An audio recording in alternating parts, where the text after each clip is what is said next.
La signature d'Ibrahima Konaté du côté du Real Madrid, c'est une question d'heure, hein. Donc Konaté a signé son contrat jusqu'en 2030 avec le Real, lui qui quitte librement l'équipe de Liverpool. Donc ça pourrait être officiel aujourd'hui comme celle de Denzel Dumfries, hein, du côté du Real.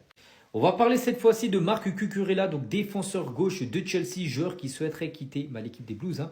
Et ben en tout cas, les deux clubs de Manchester, donc City et United, sont dans la course, hein, pour signer Marc Cucurella. Donc Chelsea valorise le joueur aux alentours des 50 millions d'euros. À noter que le joueur, lui, veut quitter Chelsea et surtout, lui, sa priorité, ce serait de rejoindre le FC Barcelone.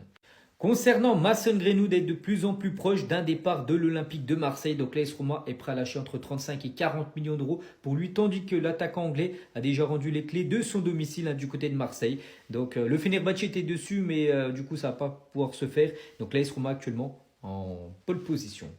Et on finit aujourd'hui avec le joueur anglais Alex Scott qui joue du côté de Bournemouth, mais il figure parmi les pistes de Liverpool. Son nom est à surveiller de près lors de ce mercato estival. Ça les gars, c'est quelque chose à laquelle je m'attendais pas. Pepe pourrait revenir au Real Madrid. Selon Ramon Alvarez, il serait bien placé pour rejoindre le staff de José Mourinho. Et là les gars, la récréation elle est terminée, c'est une dinguerie. Déjà juste avec José Mourinho c'était fini, mais si t'ajoutes Pepe en plus, pour les plus jeunes qui l'ont pas vu les gars, Pepe il marchait sur les gens comme ça. Putain les gars, si ça se passe vraiment, je vous le dis, on va avoir un nouveau Real Madrid. Parce qu'avant on avait vu des joueurs et c'était tout mignon, tranquille. Là on va avoir des casseurs. Je pense que le plus grand gagnant dans cette histoire les gars, c'est Rudiger. Déjà quand on lui demande quel a été son défenseur préféré, c'était Pepe. Moi en tout cas je suis quasiment sûr qu'avec Pepe et Rudiger il va se passer un truc avec les deux. Bref, faut juste réfléchir 2 secondes. Imagine que tu passes de Xabi Alonso, l'homme qui a été le moins écouté du club ces dernières années, Arbeloa, la marionnette de la direction, à ces deux malades mentaux. Et les gars, on remerciera jamais assez Riquelme pour ses élections présidentielles, parce que je pense que s'il n'y aurait pas eu ces élections, Pérez n'aurait jamais fait un mercato pareil. En tout cas les deux, on va bien voir ce que ça va donner, parce que je pense que le vestiaire, soit il va adhérer complètement, soit il va exploser 2 fois plus que ce qui s'est passé avant. Une chose est sûre, c'est que ces mecs là ils vont forcément devoir écouter, parce que ça va pas être Arbeloa en face. En tout cas, vous les gars, n'hésitez pas à me dire en commentaire ce que vous pensez de cette nouvelle ère du Real Madrid avec Pepe et Mourinho. Et comme d'hab, n'oubliez pas de vous abonner pour m'envoyer de la force.